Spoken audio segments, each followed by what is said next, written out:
వెండి తీసుకున్నాను మేడం. 13 తులాల వెండి నిన్న తీసుకున్నాను మేడం నేను. అండి. ఓ 13 తులాలు. Super super.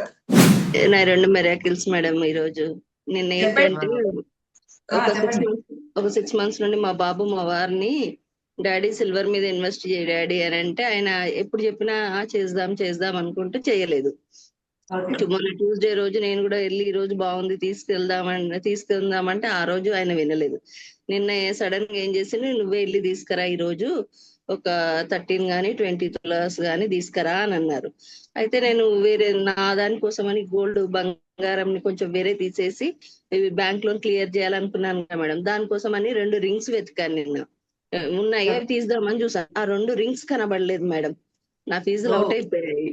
అప్పుడే సడన్ గా ఏం చేసేసా, ఒప్పనొప్పన చేశా. మీరు చెప్పింది నాకు గుర్తుకొచ్చేసింది. ఒప్పనొప్పన చేసి అవును నిన్ను పెడదాం అనుకుంటున్నా సారీ, ఎందుకంటే గోల్డ్ నేను ఆల్రెడీ ఓపెన్ చేస్తున్నాం కాబట్టి అది వెళ్ళడానికి దానికి ఇష్టం లేదు ఇక్కడ నుండి నా దగ్గర నుండి అని అనుకున్నాను. సరే అయినా వెళ్ళేసి ఏం చేశాను మేడం, ఫస్ట్ అక్కడ ఆ వెండి తీసుకున్నాను మేడం. 13 తులాల వెండి నిన్న తీసుకున్నాను మేడం నేను.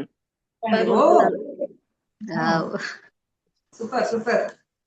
13 తులాల వెండి కోరుకుంటున్నానండి. బ్లెస్సింగ్స్ ఇస్తున్నాం.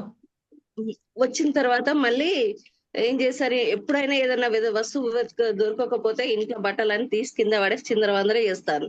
నిన్నేం చేశాను, మళ్ళీ ఒకసారి 2 సార్లు 3 సార్లు అల్మార్లో వెతికినా నిన్న దొరకలేదు మేడం. వెళ్ళేటప్పుడు వచ్చిన తర్వాత మళ్ళీ నైట్ తిని పడుకునేటప్పుడు ఒకసారి సారీ చెప్పుకుంటూ అల్మార్ అంతా వెతికితే కింద బాక్స్లలో పెట్టకుండా దాన్ని తీసి కింద పెట్టాను, దొరికింది.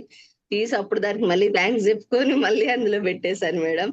మా వారు ఎప్పుడు వినని అతను ఈ లాస్ట్ 1 మంత్ నుండి గ్రాటిట్యూడ్ రాస్తున్నారు ఆయనంతలో ఆయనే.